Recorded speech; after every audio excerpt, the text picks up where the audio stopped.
احمدہ ونصلی علی رسولہ الکریم اما بعد، سلسلہ دروس سیرت النبی صلی اللہ علیہ وسلم کی آخری ویڈیو میں ہم نے نبی صلی اللہ علیہ وسلم سے پہلے پیش آنے والے واقعات میں سے زمزم کے کنویں کی دریافت کا واقعہ، آپ صلی اللہ علیہ وسلم کے والد حضرت عبداللہ کا ذبح سے بچنا اور پھر ان کے نکاح اور وفات کے واقعے کے متعلق گفتگو کی تھی۔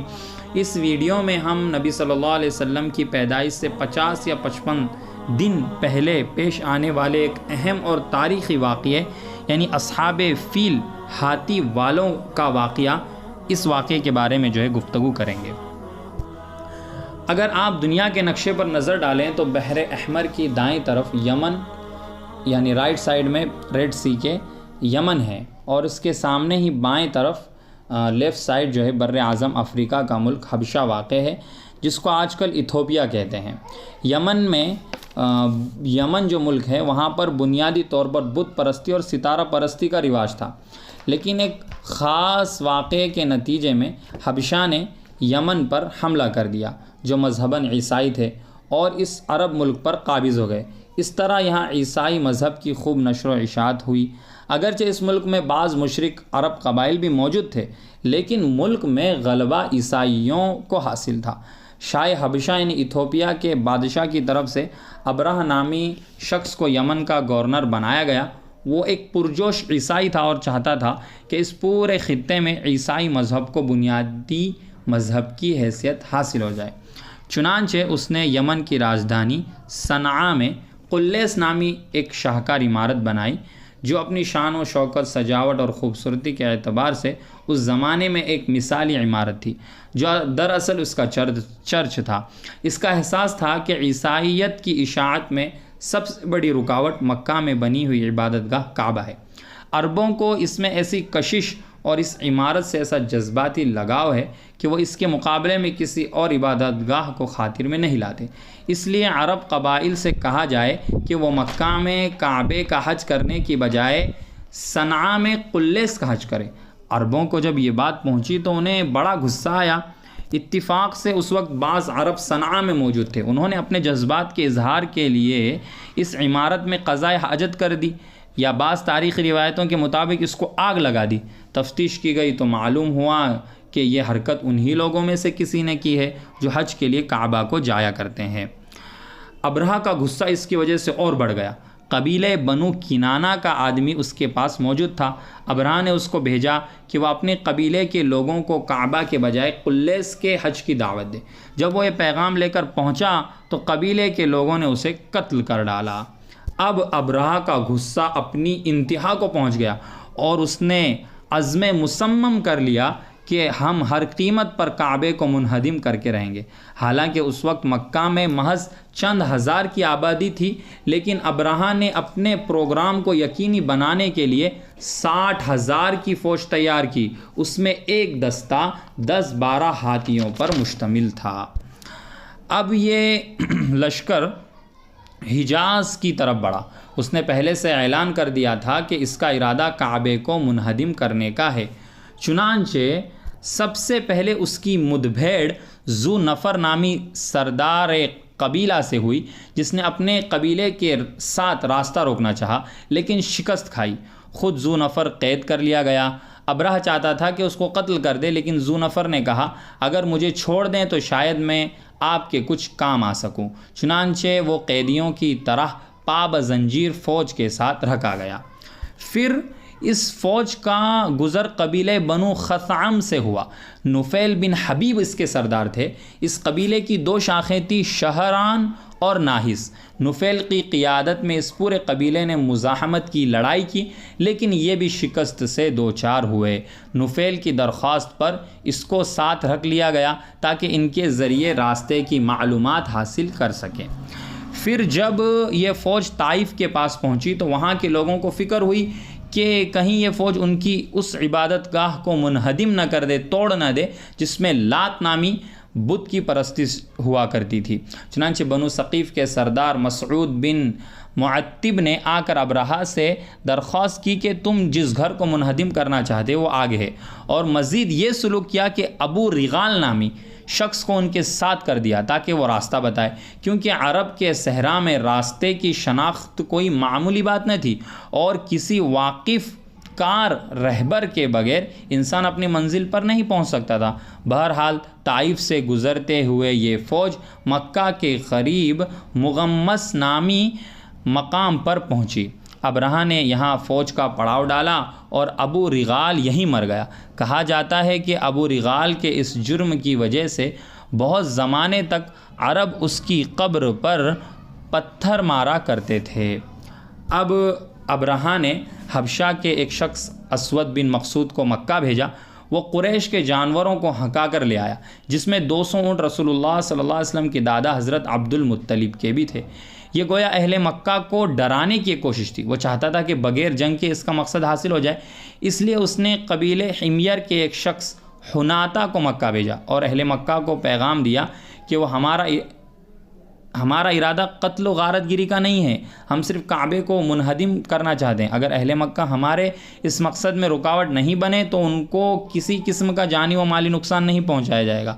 حناتا جب مکہ پہنچا تو اس نے معلوم کیا کہ یہاں کے سردار کون ہیں۔ لوگوں نے عبد المطلب کی طرف اشارہ کیا۔ اس نے عبد المطلب کو ابرہہ کا پیغام سنایا۔ عبد المطلب نے کہا ہمارے اندر ابرہہ سے مقابلے کی ہمت نہیں ہے، اس لیے ہمیں جنگ نہیں کرنی ہے، کعبہ جس کا گھر ہے وہ خود اس کو بچائے گا۔ ابرہہ نے کہا تھا کہ سردار قوم کو بھی ساتھ لے کر آیا جائے، چنانچہ حناتا کی خواہش پر عبد المطلب بھی ساتھ گئے۔ حضرت عبد المطلب لمبے قد کہ خوبصورت اور وجیح ان کا رعب پڑتا تھا ایسے آدمی تھے۔ ابرہہ آپ کو دیکھ کر بہت متاثر ہوا اور نیچے بیٹھنے کے بجائے خود نیچے اتر آیا۔ نیز ترجمان کے واسطے سے دریافت کیا، ایک ٹرانسلیٹر اس نے بیچ میں رکھا کہ آپ کیا چاہتے ہیں؟ عبد المطلب نے کہا حاجتی ان یرد علی الملک 200 بعیر اصابها لی، کہ میں چاہتا ہوں کہ میرے 200 اونٹ جو آپ کے فوجیوں نے لوٹ لیے ہیں واپس کر دیے جائے۔ ابرہہ نے کہا کہ لقد اعجبتنی حین رأیتک ولقد زہدت فیک، کہ تم کو دیکھ کر میرے دل میں تمہاری جو وقعت قائم ہوئی تھی یہ سن کر کم ہو گئی، میں اس عمارت کو ڈھانے جا رہا ہوں۔ اس نے کہا کہ عبد المطلب نے پھر پوچھا کہ ولیما، آپ کو ایسا کیوں محسوس ہوا؟ تو اس نے کہا کہ میں اس عمارت کو ڈھانے جا رہا ہوں جس کی وجہ سے پورے عرب میں تمہاری عزت قائم ہے، تم نے اس کے بارے میں ایک لفظ بھی نہیں کہا۔ تو عبد المطلب نے کہا انی انا رب الابل وان للبیت ربا سیمنعہ، کہ اونٹ کا مالک میں ہوں، اس لیے میری ذمہ داری ہے کہ میں اس کو بچاؤں، کعبہ جس کا گھر ہے وہ اس کو بچائے گا۔ عبد المطلب قریش کی طرف واپس آئے، ان کو خبر دی اور حکم دیا کہ سب لوگ مکہ سے نکل جائے اور پہاڑ کی چوٹیوں اور وادیوں میں چلے جائیں کہ کہیں یہ لشکر ہم کو کچل نہ دے۔ پھر عبد المطلب قریش کے کچھ لوگوں کے ساتھ کعبے کے پاس گئے اور کعبے کے دروازے کے حلقے کو تھام کر بڑی گریہ و زاری کے ساتھ رو دھو کر اللہ سے دعا کی۔ جب انسان کے جذبات مشتعل یا متاثر ہوتے ہیں تو جن لوگوں کو شعر و شاعری کا ذوق ہوتا ہے ان کی بات اشعار کے سانچے میں ڈھل جاتی ہے۔ چنانچہ عبد المطلب نے اشعار کی زبان ہی میں فریاد کی۔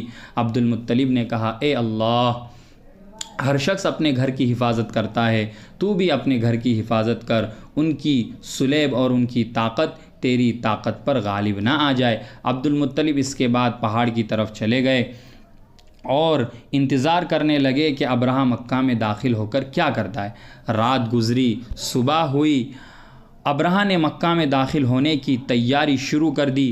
ہاتھیوں کے دستے کو تیار کیا، فوج کی صف بندی کی۔ ابرہہ کے ہاتھی کا نام محمود تھا۔ ابرہہ چاہتا تھا کہ کعبے کو منہدم کر کے یمن کی طرف کوچ کر کے چلا جائے، لیکن ہاتھی کسی طور مکہ کی طرف بڑھنے کو تیار نہ تھا۔ یمن کی طرف رخ کیا جاتا تو چل پڑتا، شام کی طرف رخ کیا جاتا تو چل پڑتا، مشرق کی طرف رخ کیا جاتا تو چل پڑتا، لیکن جب مکہ کی طرف رخ کیا جاتا تو بیٹھ جاتا۔ نفیل موقع پا کر بھاگ اٹھے اور مکہ میں پہنچ کر پہاڑ کی پناہ لی۔ اللہ تعالیٰ کی طرف سے چھوٹے چھوٹے پرندوں کا ایک غول سمندر کی طرف سے اڑتا ہوا آ پہنچا۔ یہ دراصل ہاتھیوں، گھوڑوں، اونٹوں اور انسانوں کی فوج کے مقابلے خدا کی فوج تھی۔ ان کی چونچ اور پنجوں میں چنے یا مسور کے دانے کے برابر کنکریاں تھیں۔ ہر پرندے کے چونچ میں ایک کنکر تھا اور دونوں پیروں میں ایک ایک کنکر تھے۔ انہوں نے کنکریاں برسانی شروع کر دی۔ جن کو کنکری لگی ان میں سے بہت سارے تو ہلاک ہو گئے، اور جو لوگ جان بچا کر یمن واپس پہنچے ان کا حال بھی یہ ہوا کہ پورے جسم پر زخم کے پھوڑے ہو گئے اور ان زخموں نے جان لے کر ہی چھوڑا۔ خود ابرہا کا حال یہ ہوا کہ زخم سے ایک ایک عضو خراب ہوتا گیا، انگلیاں کٹ کٹ کر گرتی گئی، اور اچھا خاصا بہادر نوجوان بارعب سردار جب یمن کو واپس آیا تو پتلا دبلا نحیف و ناتواں چوزے کی طرح نظر آتا تھا۔ بالآخر اس کا سینہ پھٹ گیا اور موت ہو گئی۔ اس طرح آخر رب کعبہ نے اپنے کعبہ کی حفاظت کی۔ اس واقعے سے ہمیں بہت ساری باتیں سیکھنے کی اور جاننے کی ملتی ہیں، جن میں سے چند باتوں کا ہم یہاں مختصراً تذکرہ کرتے ہیں۔ پہلی بات یہ ہے کہ ابرہا کا مقابلہ کئی قبیلوں نے کیا، اس کو روکنے کی کوشش کی، لیکن اس میں کامیاب نہیں ہوئے۔ اگر اللہ چاہتے تو انہی قبائل میں ہمت پیدا کر دیتے اور ابرہا کی فوج شکست کھا کر بھاگ جاتی، لیکن اللہ تعالیٰ کو یہ بات منظور تھی کہ وہ مادی طاقت کے مقابلے غیبی طاقت کی بالا تری کو دیکھ لیں۔ اس لیے چھوٹے چھوٹے پرندوں اور چھوٹی چھوٹی کنکریوں کے ذریعے لشکر کا کام تمام کر دیا گیا۔ یہی پرندے جنگی جہاز بن گئے اور یہی کنکریاں بم بن گئی۔ ابرہا اور اس کے لشکر کو اللہ تعالیٰ یمن میں ہی ہلاک کر دیتا، لیکن یہ واقعہ مکہ میں پیش آیا تاکہ اہل مکہ اس منظر کو اپنی آنکھوں سے دیکھ لیں اور انہیں اللہ پر یقین ہو جائے۔ فوج کے بچے کچے لوگ اور خود ابرہا یمن تک پہنچے اور وہاں جا کر ان کی موت ہوئی۔ حالانکہ یہ بھی ہو سکتا تھا کہ مکہ ہی میں سب کے سب مر جاتے۔ اس کی مصلحت یہ تھی کہ اہل یمن بھی اس منظر کو اپنی آنکھوں سے دیکھ لیں اور پھر کبھی برے ارادے سے کعبۃ اللہ کی طرف نظر اٹھانے کی ہمت بھی نہ کریں۔ اس واقعے کے بعد سارے عرب کے دلوں میں قریش کی عظمت بڑھ گئی اور وہ کہنے لگے یہ اللہ والے ہیں، اللہ نے ان کی طرف سے دشمن کو شکست دی۔ اس کی وجہ سے قریش کے قبیلے کی تمام عربوں کے دل میں خاص عظمت پیدا ہو گئی، اور پھر آپ صلی اللہ علیہ وسلم کو بھی قبیلے قریش میں ہی بھیجا گیا۔ تو جب آپ صلی اللہ علیہ وسلم اور قریش کے درمیان جنگ ہو رہی تھی، غزوہ بدر ہو یا غزوہ احد وغیرہ ہو، تو اس وقت اس واقعے کا یہ اثر تھا کہ تمام عرب کہتے تھے کہ ہم اب خاموش رہتے ہیں، ہم نہ آپ صلی اللہ علیہ وسلم کی طرفداری کرتے ہیں اور نہ قبیلہ قریش کی۔ اگر آپ صلی اللہ علیہ وسلم غالب آ جاتے ہیں تو ہم آپ صلی اللہ علیہ وسلم کے ساتھ ہو جائیں گے، ورنہ ہم اب قریش سے اپنی دوستی کو خراب نہیں کریں گے، کیونکہ اگر کل کو چل کر قریش غالب آ جائے تو ہماری اور ان کی دوستی برقرار رہے گی۔ اس لیے ہم دیکھتے ہیں کہ اس واقعے کی وجہ سے جو قریش کی عظمت تمام لوگوں کے دلوں میں تھی، اسی وجہ سے جب آپ صلی اللہ علیہ وسلم نے مکہ فتح کیا اور بہت سارے قریش اسلام میں داخل ہوئے تو دھڑا دھڑ تمام عرب اسلام میں داخل ہونے لگے۔ اسی کے متعلق اللہ نے کہا ہے اذا جاء نصر اللہ والفتح ورأیت الناس يدخلون فی دین اللہ افواجا، کہ جب اللہ کی مدد اور اس کی فتح آ گئی اور آپ دیکھیں گے کہ لوگ دین میں فوج دور فوج داخل ہو رہے ہیں۔ ایک نقطہ یہ بھی ہے کہ کئی قبیلوں نے راستے میں ابرہا سے لڑ کر اسے روکنے کی کوشش کی، تو اس سے ہمیں یہ واقعہ یہ بات سیکھنے ملتی ہے کہ اپنے مقدس چیز، اپنی عبادت گاہیں وغیرہ کے لیے جان دینا یہ آدمی کی فطرت میں ہے۔ کئی قبیلے جو مسلمان نہیں تھے لیکن وہ کعبے کو ایک معزز اور مقدس چیز سمجھتے تھے، تو انہوں نے اس کے لیے اپنی جان دی اور ابرہا سے وہ لڑے۔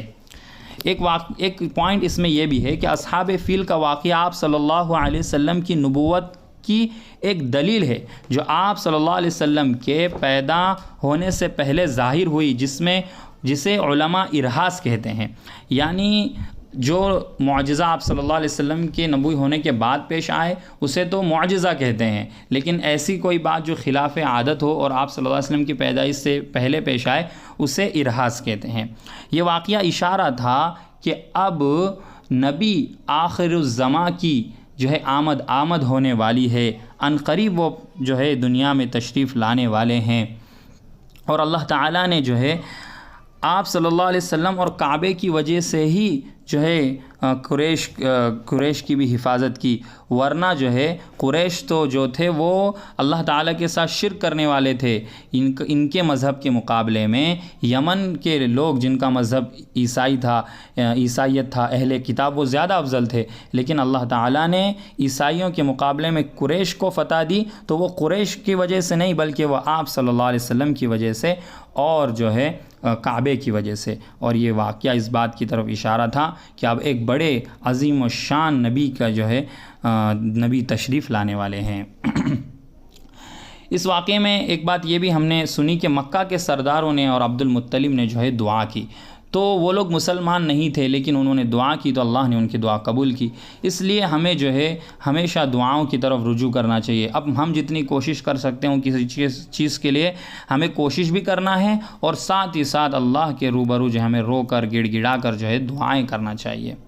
ایک پوائنٹ یہ بھی ہے کہ عربوں کے پاس اسلام کی دولت نہ ہونے کی وجہ سے وہ ابراہ کے خلاف ایک ہاتھ بن کر نہ لڑ سکے۔ انہوں نے اتحاد کے ساتھ جو ہے اتفاق کے ساتھ ابراہ سے لڑائی نہیں کی، اس لیے ہم دیکھتے ہیں کہ کئی قبیلوں نے جنگ کی لیکن سب کے سب ہار گئے۔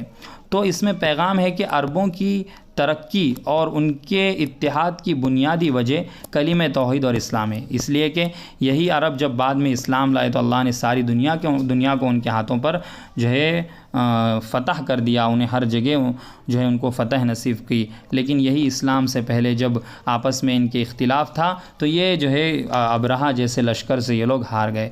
اس لیے عرب ہو یا عجم ہو، ہماری ہر حال میں ترقی اسلام سے ہے اور اللہ کے حکم کو ماننے سے ہے۔ ایک نقطہ یہ بھی ہے کہ جب عبد المطلب نے اللہ پر بھروسہ کیا اور کہا کہ جو کعبے کا رب ہے وہ اس کی حفاظت کرے گا، تو اللہ نے حفاظت کی۔ اس لیے مسلمان کو ہمیشہ اللہ تعالیٰ پر جو ہے بھروسہ رکھنا چاہیے۔ ایک نقطہ اس میں یہ بھی پتہ چلا کہ ابو رغال نے قوم کو دھوکہ دیا، طائف کا جو شخص تھا، خیانت اس نے کی تو لوگوں نے جو ہے اس پر لعنت کی۔ یہ چند باتیں تھیں جو ہمیں اس واقعے سے معلوم ہوئی، یہ اس کے ریفرنس ہے، اگر کوئی شخص جا کر دیکھنا چاہتا ہو تو ان کتابوں میں دیکھ سکتا ہے۔ ایک خاص سوال یہاں پر یہ ہوتا ہے کہ اللہ تعالیٰ نے کعبے کی حفاظت کے لیے ابابیل کو اتارا۔ آج بھی کئی جگہوں پر مسلمانوں کے مقدس مقامات پر حملے ہوتے ہیں، تو اب کیوں ابابیل اترتے نہیں؟ اس کا جواب ہم آئندہ ویڈیو میں تفصیل سے دینے کی کوشش کریں گے۔ وآخر دعوانا ان الحمد للہ رب العالمین۔